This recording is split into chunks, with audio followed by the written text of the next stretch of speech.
بسم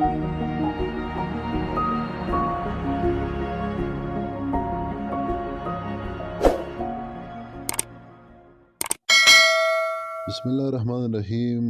درنو ملګرو، خدای دې وکړي چې ټول به روغ وي. په نننۍ ویډیو کې زه تاسو ته ښیم چې څنګه کولی شو خپل د فیسبوک کوم پروفایل چې دی دا لاک کړو، تر څو هغه ناشنا خلک مطلب چې موږ سره فرند نه وي هغه زموږ پوسټونه یا عکسونه یا فرند لیست او مطلب زموږ هغه کوم معلومات چې دي دا ونه ګوري. په دغه په دوو ډېر اسانو طریقو سره کېږي. لومړی خو باید خپل د فیسبوک اکاونټ خلاص کړو، په دغه درې لاینز باندې کلیک کوو او د دې نه بعد راځو سیټینګ باندې کلیک کوو. په سیټینګ چې کله کلیک وکړو کله چې په سیټینګ باندې کلیک وکړو نو راځو لاندې دغه تاسو ته به ښکاري فروفایل لاکینګ لیکلی، په فروفایل لاکینګ باندې کلیک کوو نو دلته راځي لاک یور فروفایل. نو لاندې په دې لاک یور فروفایل باندې کلیک کوو نو موږ ته به زموږ پروفایل څه شي لاک شي او ګوره یو لاک your profile. تاسې only your friend can see the photo post in stories on your profile.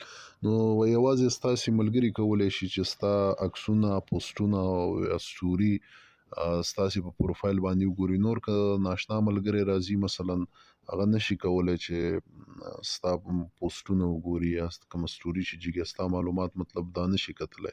یوه طریقه ده، دوهمه دا ده چې دغه لاندې د درې ډاټه چې دي په دغه درې ډاټو باندې چې کله کلیک وکړو دلته هم یو اپشن ورکوي چې ګوره آن لاک. اوس ما خو پروفایل خپل لاک کړی دی، که چېرته لاک نه وي نو تاسې ته دلته لیکي چې لاک پروفایل. دلته اوس که چېرته غواړو مثلا همدغه زما پروفایل چې دی دا بیرته د لاک نه وباسو یعنې آن لاک یې کړو نو په دې آن لاک باندې کلیک دغه دریم اپشن دی په دې باندې به کلیک وکړو نو تاسې ته راځي ګوره د قلف غوندې علامه چې د دې باندې آن لاک لیکلی. که چېرته مثلا غواړي چې دا آن لاک کې بیرته چې هر سړی وکولی شي ستا معلومات وګوري نو په دې آن لاک باندې کلیک کوو او لاندې په دې آن لاک باندې کلیک کوو.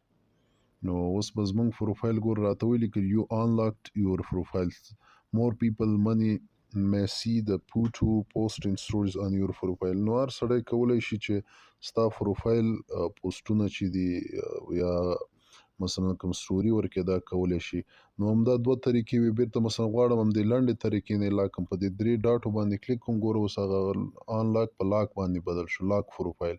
کله لاک پروفایل باندې کلیک کوم د لاندې لاک پروفایل باندې اوس کلیک وکړو دا به زما تاسې ګورئ چې راته ولیکل چې تا خپل پروفایل لاک یعنې مثلا ناشنا سړی نشي کولی چې زما د پروفایل ټول کوم معلومات چې دي دا وګوري.